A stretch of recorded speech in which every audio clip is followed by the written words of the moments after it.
This is the Northern Virginia Regional LHRC. It has been rescheduled to September 28th, 8:30. It is being held in a public location of 106 Tinner Hill Road, Falls Church, Virginia. I'm Ann Pasco, Regional Advocate. I'm going to have the members present physically announce themselves, and then I will have the virtual member announce herself. What are you? Jennifer Anglin, Human Rights Advocate, Region 2. Kennedy member. Ed O'Brien, member. Amanda Mulbacher, member, chair. Thank you. Lena, can you announce yourself? Sure. Lena Hurt, IDDD advocate. Very good. If you would like to call the meeting open, Amanda. Very good. So roll call, we have Amanda present, Ed and Farzana present. Amanda, Ed, and Farzana. So when I go through, I'll have to do roll call as well. So I need a motion to approve the agenda. Okay. And Amanda, you're in agreement with the agenda? Ed, you're in agreement with the agenda? Farzana, you're in agreement with the agenda? Okay, perfect. I think the last minutes that we had were from 8/17.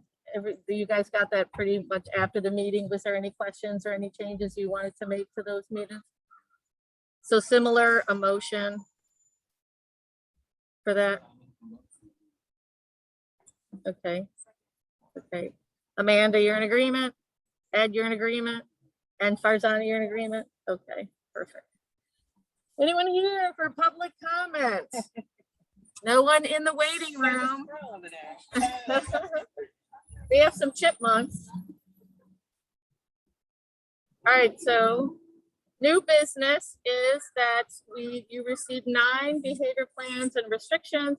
You guys reviewed them. There were some comments on there. Those are more follow-up. So the only thing that we're reviewing now is the recommendation. So I'll read them off for the record, and then we'll vote on them as a group. But if there's any questions along the way, if you want to stop or change the recommendation, just let me know. So individual number 1, return 1/18/2022. Individual number 2, return 1/18/2022. Individual number 3, return 4/19/2022. I'll let you know that that's a restriction plan only. That's why the date is longer. Everybody else has restraints, and that's why it's within 3 months.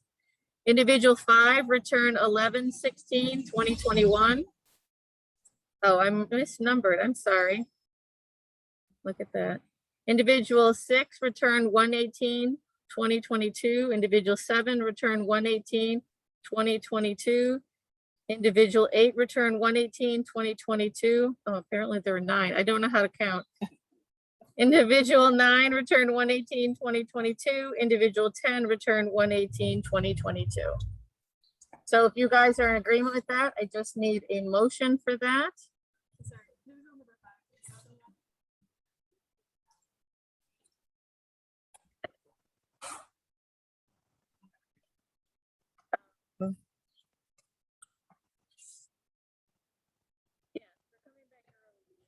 Yes, they missed the meeting.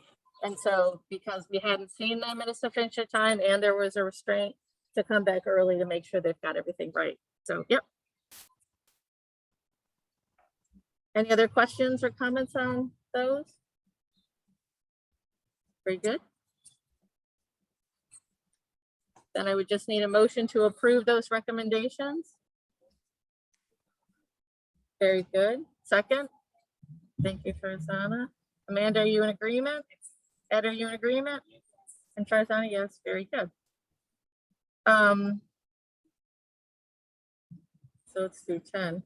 That's it. I have nothing else on the agenda. Amanda, do you have anything you wish to add to the agenda? Then you may adjourn the meeting when you desire. Oh yeah, sure. Yes.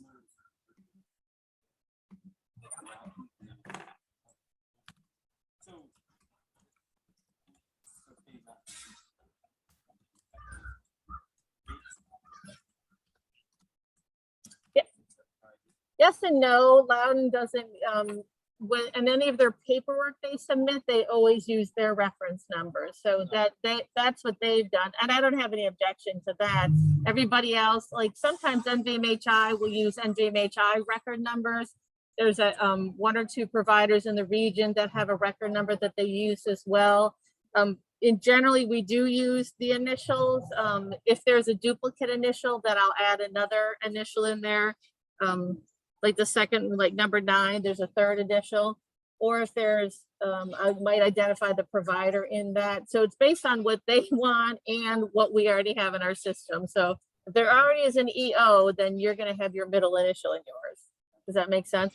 So yeah, we did accept Loudon because that's just the way they've always done it. And I don't have any issue with that.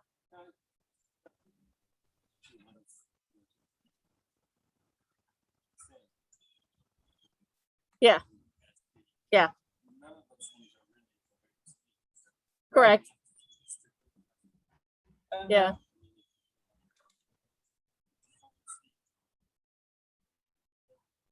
Right. Well, and you're exactly right. But to remove any level of identifier initials, I mean, in theory, in a meeting, when we're talking about individual number 1, we would say individual number 1, not Loudon number 2.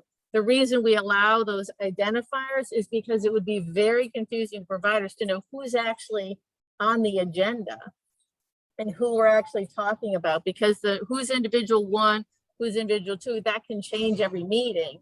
We wouldn't have, like, we wouldn't say that Loudon 2 is always individual number 1, right? And we wouldn't have a number because we'd have 56 different numbers, right? So we could assign it as a random. We just didn't decide to do that when we started doing it in this fashion.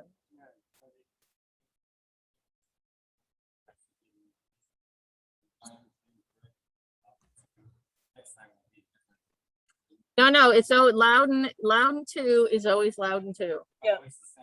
Yes. Yeah. So if we review Loudon 2 again in another meeting, it's going to be Loudon 2. But he or she might be labeled individual 7 for purposes of our meeting. Yeah. Instead of individual 1 today. Yeah. Yeah. So the individual ones for our meeting are specific to this meeting.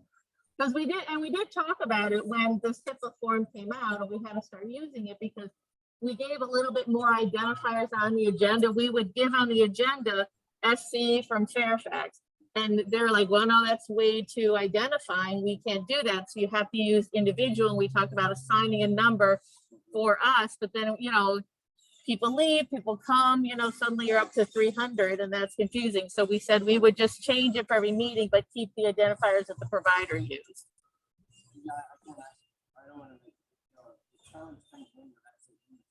Yeah. Yeah.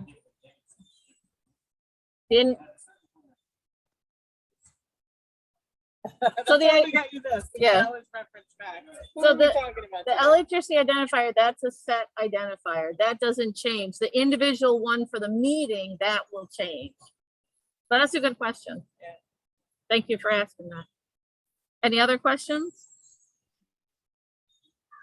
So just a reminder about the next meeting, if you want to mention that, and then the expectation, we're hoping to have it in person. It still will be at Merrifield Center. The location is a room down the basement. It's a very large room. It's not a well-traveled section. We would be able to link the computer so that the expectation is that quorum is physically present. Other members not a part of the quorum can still participate virtually. You guys can discuss rotating who those people are if you wish. But the providers will all participate in Zoom. So it's a hybrid meeting is what they've been calling it. So the quorum is in person with your technical advisors, the advocates, and then the Zoom meeting still will exist.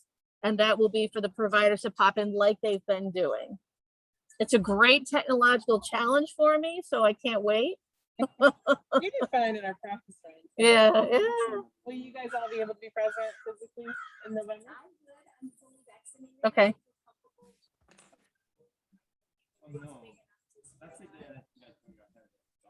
Yeah, the 16th. Yeah. Yeah. No, that's okay. Don't miss that.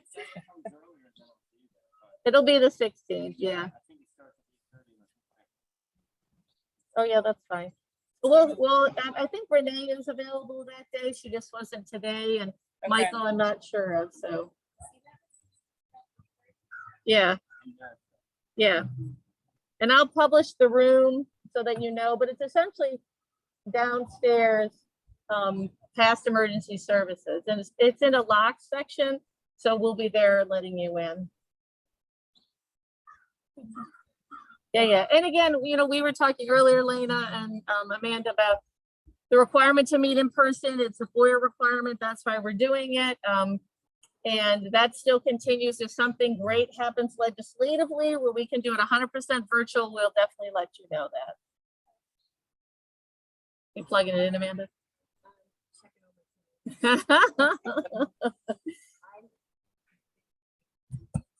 Okay, good.